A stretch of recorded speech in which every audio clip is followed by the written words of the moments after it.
श्री शिवाय नमस्तुभ्यम, हर हर महादेव, जय महाकाल। कैसे हैं आप सभी लोग? देखिए, आप सभी को पता है मेरे देवादिदेव महादेव का महीना चल रहा है और इस सावन के महीने में आपकी अगर कोई कामना पूरी नहीं हो रही है तो पूज्य गुरु जी ने जो 7 बेलपत्र और 5 चावल वाला उपाय बताया, आज के दिन कर लीजिएगा। ज्यादा से ज्यादा 11 दिन आपकी वो कामना जरूर पूरी होगी। पूज्य गुरु जी की कथा से सुन करके और समझ करके पूरे उपाय को बड़े ही आसान भाषा में आपको बताऊंगा, परंतु उससे पहले आप सबसे एक छोटी सी प्रार्थना। जो लोग पहली बार आए हैं चैनल को सब्सक्राइब जरूर कीजिएगा, वीडियो को लाइक करके देवादिदेव महादेव का कोई सा भी प्यारा नाम कमेंट बॉक्स में लिखना मत भूलिएगा। इस पूरे वीडियो में हम 3 महा उपायों के बारे में बात करेंगे जो कि आपको इस सावन के अंतिम दिनों में करना ही करना है। पूज्य गुरु जी ने बहुत विशेष करके बताया था कि ज्यादा से ज्यादा 11 दिन आपकी वो इच्छा जरूर पूरी होगी, तो ध्यान से सुनना, समझने की कोशिश करना। सबसे पहले बात करते हैं पहले वाले उपाय की, जो कि आपको 7 बेलपत्र और 5 चावल के दानों से करना होगा। मैं आपको बताता हूं कि जब सावन का महीना स्टार्ट हुआ था, मैंने पहले दिन से इस वाले उपाय को किया था। पूज्य गुरु जी पर मुझे पूरा भरोसा था, महादेव पर मुझे पूरा भरोसा था। 10 दिन तक मेरी वो कामना पूरी नहीं हुई जिसके लिए मैंने ये उपाय किया था, लेकिन 11वां दिन खत्म होने ही वाला था, उससे पहले पहले मेरे पास में वो कॉल आ गया, मेरी वो कामना पूरी हुई।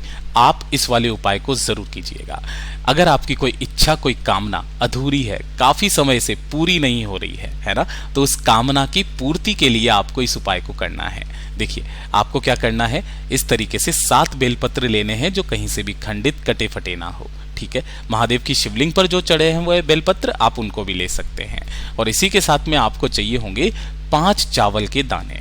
ठीक है, केवल 5, लेकिन ये ध्यान रखना वो अक्षत होने चाहिए, पूर्ण होने चाहिए, खंडित नहीं होने चाहिए। और थोड़ा सा आपको लेना होगा लाल चंदन।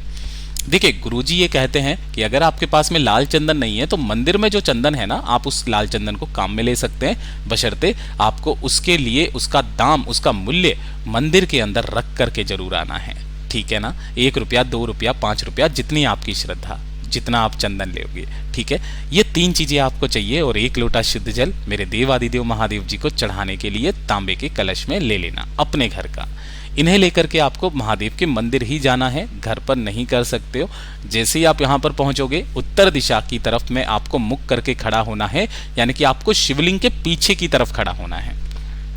ठीक है, जैसे ही आप यहां पर खड़े होगे, सबसे पहले आपने जो 1 लोटा शुद्ध जल लिया है, उस 1 लोटे शुद्ध जल को श्री शिवाय नमस्तुभ्यम का स्मरण करते हुए शिवलिंग पर आपको एक धारी से धीरे धीरे करके, ध्यान रखना धार आपकी टूटनी नहीं चाहिए, पूरा का पूरा जल समर्पित कर देना।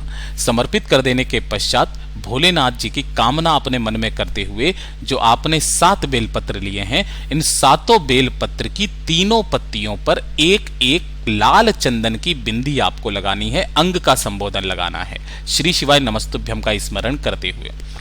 जब ये 7 बेलपत्र पर आप इस चंदन की बिंदी को लगा दें, एक के ऊपर एक सभी बेलपत्रियों को रखें एक साथ। ठीक है, और उसके बाद में ये जो नीचे की डंडी है, इस नीचे की डंडी पर थोड़ा सा पीला चंदन लगाकर, सभी बेलपत्री की नीचे की डंडी पर पीला चंदन लगा करके जब आप इन 7 बेलपत्रों को साथ में रखोगे, तो सबसे ऊपर वाली बेलपत्र के ऊपर आपको 5 चावल के दाने रख देने हैं, है ना।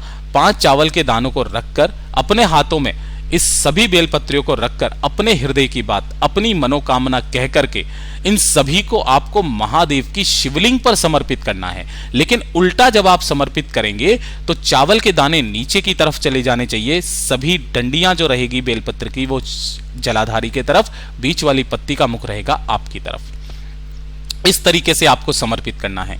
2 मिनट वहां पर बैठ करके भोलेनाथ जी से कामना करना कि बाबा, बस मेरा आप ही का सहारा है, इस कामना को बस आप ही पूरा कर सकते हैं। मेरे बहुत दिनों से, बहुत वर्षों से ये पुरानी इच्छा थी, मेरी ये कामना पूरी कीजिए। आप देखिएगा ज्यादा से ज्यादा 11 दिन आपकी भी कामना पूरी जरूर होगी। पूज्य गुरु जी का बहुत अद्भुत और अचूक उपाय है, जरूर कीजिएगा।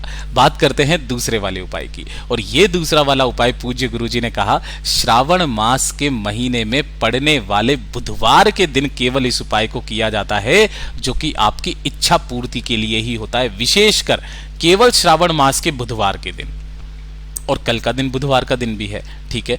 आपको ये उपाय करना है। पूज्य गुरुजी ने कहा ये नंदी वाला उपाय है, सुयशा वाला उपाय, आपकी कामना जरूर पूरी होगी। इसके लिए आपको क्या चाहिए, मात्र 2 बेलपत्र। आप दोनों उपायों को भी साथ में कर सकते हो, कोई दिक्कत नहीं है, ठीक है। आपको 2 बेलपत्र चाहिए क्योंकि नंदी भगवान पर केवल 2 ही जगह पर बेलपत्र समर्पित होता है। और इसी के साथ में 1 लोटा शुद्ध जल अपने घर का तांबे के कलश में ले लेना। केवल ये दोनों चीजों को लेकर के पहुंच जाना भोलेनाथ के मंदिर में शिवलिंग के पास, ठीक है। जैसे ही आप शिवलिंग के पास में पहुंचोगे, ध्यान रखना मंदिर का अगर आप लाल चंदन काम में ले रहे हो तो ले लेना।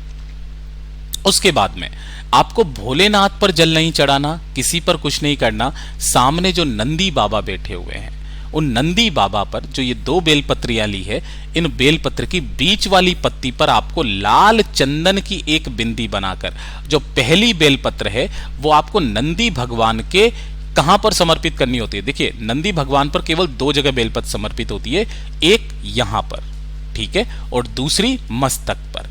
अब समर्पित करने का क्या तरीका है वो भी ध्यान से सुनिएगा। जब यहां पर आप पहली बेलपत्र समर्पित करोगे तो डंडी नंदी बाबा के तरफ रहेगी, बीच वाली पत्ती का मुख ऐसे करके रहेगा, ठीक है। और दूसरी बेलपत्र के भी ऊपर इसी तरीके से चंदन की बिंदी लगा करके नंदी बाबा के मस्तक पर जब आप समर्पित करोगे तो डंडी ऐसे करके रहेगी और बीच वाली पत्ती ऊपर की तरफ रहेगी। मैं ब्लैक कलर से बनाने की कोशिश करता हूं, शायद आपको अच्छे से नजर आ जाए। इस तरीके से यहां पर आपको इस तरीके से समर्पित करना है। समर्पित कर देने के पश्चात जो आपने 1 लोटा जल लिया है, उस 1 लोटे जल को नंदी बाबा के उठे पैर पर नंदीश्वर महादेव के नाम से समर्पित करना। समर्पित कर देने के पश्चात जो उठा वाला पैर है, इस उठे वाले पैर के तरफ वाला जो ये कान होता है नंदी बाबा का, ध्यान रखना किसी भी कान में नहीं, उठे वाले पैर की तरफ वाला जो कान होता है नंदी बाबा का, इस नंदी बाबा के कान में आपको सबसे पहले एक शब्द बोलना है जो होता है शूयशा, है ना। शूयशा एक शब्द बोल करके अपने हृदय की बात, अपनी मनोकामना भोलेनाथ जी से कह देनी है। बस एक बार इस उपाय को श्रावण मास के बुधवार के दिन करके आ जाना। पूज्य गुरुजी ने कहा चाहे आपकी कैसी भी कामना होगी इस सावन के महीने में पूरी जरूर होगी। पूज्य गुरुजी का बहुत अद्भुत और अचूक उपाय है, जरूर कीजिएगा। बात करते हैं तीसरे वाले उपाय की, और तीसरा वाला जो उपाय है ये होगा आपके घर में धन संपदा की वृद्धि के लिए, परिवार के कुटुंब की वृद्धि के लिए। पूज्य गुरुजी ने यहां तक कहा कि आपके घर के भंडार जीवन भर भरे रहेंगे जो व्यक्ति श्रावण मास के महीने में इस वाले उपाय को मात्र एक बार भी कर लेता है। इसके लिए चाहिए क्या, वो चीज ध्यान से सुनिएगा। सबसे पहले तो आपको लेना होगा थोड़ा सा लाल चंदन, ठीक है। 1 चुटकी आपको लाल चंदन लेना है, ओरिजिनल मिल जाए तो घिस करके जितना भी चंदन मिले वो चंदन ले लेना, लाल चंदन, ठीक है। और आपको लेना होगा कमलगट्टा, कितना, 5 कमलगट्टे आपको चाहिए। अब जो आप 1 लोटा शुद्ध जल लोगे अपने घर का, इसी जल के अंदर आपको 1 चुटकी लाल चंदन जो आपने लिया है वो डाल देना, और साथ ही साथ आपने जो 5 कमलगट्टे लिए हैं वो डाल देना। इन दोनों को डालकर आपको भोलेनाथ के मंदिर में जाना है, शिवलिंग के पास। पूज्य गुरुजी ने यहां तक कहा कि अगर आप किसी कारणवश भोलेनाथ के मंदिर में नहीं जा सकते हो तो आपके घर पे जो भी गमला है, तुलसी जी के गमले को छोड़ करके, है ना, उसी गमले के अंदर आपको एक छोटा सा पार्थिव शिवलिंग, मतलब केवल आपको हाथों से उसी गमले की मिट्टी को ऐसे ऊपर शिवलिंग का रूप धारण कर देना है। उसी का पूजन करने के पश्चात उसी वाली शिवलिंग पर भी आप इस उपाय को कर सकते हैं, ठीक है। उत्तर दिशा, नॉर्थ डायरेक्शन की तरफ में आपका मुख होना चाहिए। दोनों हाथों में उस कलश को पकड़ना, पकड़ करके सबसे पहले आपको अपना नाम और गोत्र बोलना है, ठीक है। जिस तिथि को कर रहे हो श्रावण मास की, उस तिथि का नाम बोलना है, तिथि को बोलना है, और उसके बाद इस संपूर्ण जल को श्री शिवाय नमस्तुभ्यम का स्मरण करते हुए आपको कुबरेश्वर महादेव के नाम से, किनके नाम से, कुबरेश्वर महादेव के नाम से समर्पित कर देना है। पूज्य गुरुजी ने कहा श्रावण मास के महीने में एक बार ये लाल चंदन का 5 कमलगट्टे का जल समर्पित करके देखिएगा, आपके घर में धन की आवक होना स्टार्ट हो जाएगी। पूज्य गुरुजी के ये सभी उपाय बहुत ही ज्यादा खास और अद्भुत है, जरूर कीजिएगा। वीडियो पसंद आए तो लाइक जरूर करना, चैनल को सब्सक्राइब जरूर कीजिएगा। मैं आपसे मिलता हूं अगले वीडियो में, तब तक के लिए ओम नमः शिवाय, जय महाकाल।